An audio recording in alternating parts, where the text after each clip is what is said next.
Hey, welcome back. Last night we had a blast. Denise and I went to the premiere of Rudderless here in Oklahoma City, and of course they filmed a lot of. There we are. There's our selfie at the movies. Oh, it's date night. Date night. Yeah. Let me take a selfie. It was awesome. Yeah. So Denise is here to review the movie for us. Yeah. Well, I feel like we've been talking about this darn movie for like years. You're right. I know. mean, literally, it really has been a long time. So it's finally been picked up by Paramount for about 7 figures, I've been told. But we're working on, or they're working on, kind of a marketing strategy right now because it's a really kind of twisted storyline. We're not going to give away the details, Abby.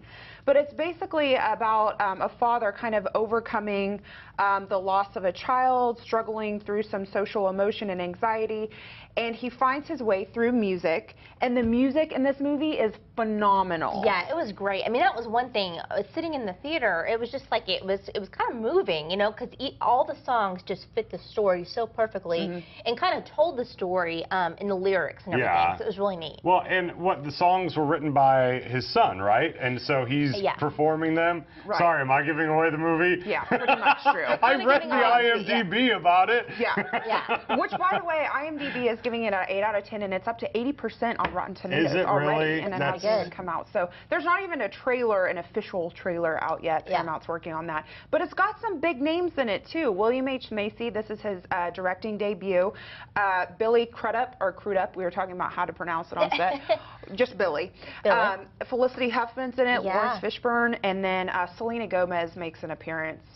Not good? No. She's not a good actress? Well, I think I just hated her character in the movie, so therefore I related that with now hating Selena Gomez. Yeah, it was unfortunate for her. Tell you what, did you like seeing like kind of the Oklahoma landmarks in the story though? Because I really did. So it was in Guthrie, and then it was in Edmond at UCO, and then a lot of it took place at Lake Hefner. He kind of lives in a boat on Lake Hefner. I've always wanted to do that. Lake Hefner. I don't know if it's legal to actually. I don't know. And your boat may have been on dirt the last couple months, so that's not too fun.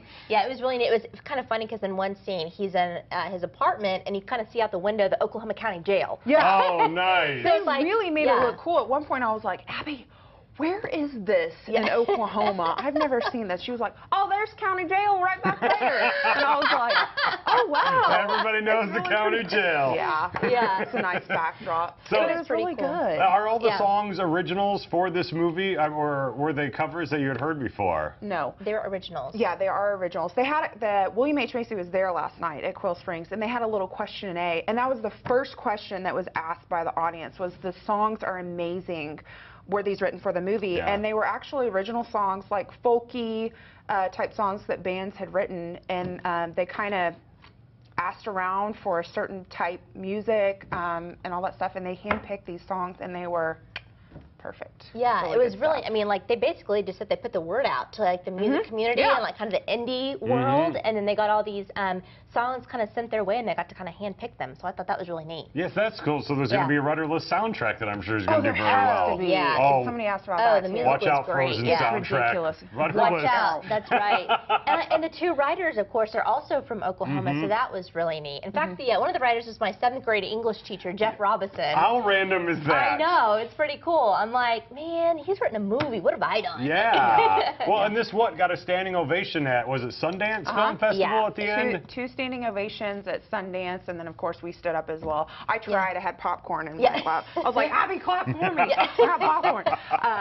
That was ridiculous. But and then at the end, one of the audience members, the last question, which is so Oklahoma, they asked William H. Macy, they were like, how do you feel about being an honorary Okie? And he was like, well, I guess I'll go get a T-shirt made or something. I mean, thank you. Yeah. But I feel like that's just how kind of we are. Like, we love our tornadoes and thunderstorms. And do you remember last year, they were here, so when the more tornadoes came through, William H. Macy and his wife, Felicity Huffman, were here for that all, and I know helped out and did an amazing blog and story about it all. So they kind of saw some of the best and worst of things that can happen here in Oklahoma. Yeah, they really did. It was really neat. I can't wait for it to hit theaters everywhere, and I think we're still kind of waiting to see how the marketing is going to be done and stuff until they release it widespread. But it was so great. So if you have the opportunity to go out and see it, definitely do. So date night between you two, who buys the popcorn, and is there a buffer seat when girls go to the movie together?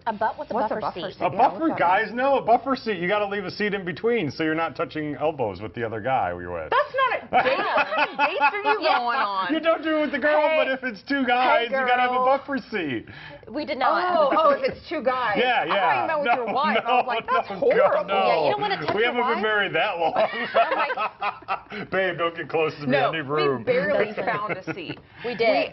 Channel 4. Yeah, he's like, Abby Broyles. And I was like, By we're the there. way, Yeah. Channel 4 threw up all over this movie. There were so many Channel 4 vehicles and Yeah. reporters and stuff like that. I was like, good grief. Kevin Ogle, Linda Kavanaugh Yeah. all make cameos like on air, like Really? doing the Yeah. news. Yeah. I thought you literally meant that an Ogle threw up in the movie theater. Oh, that no. would've been funny. That would've been awesome.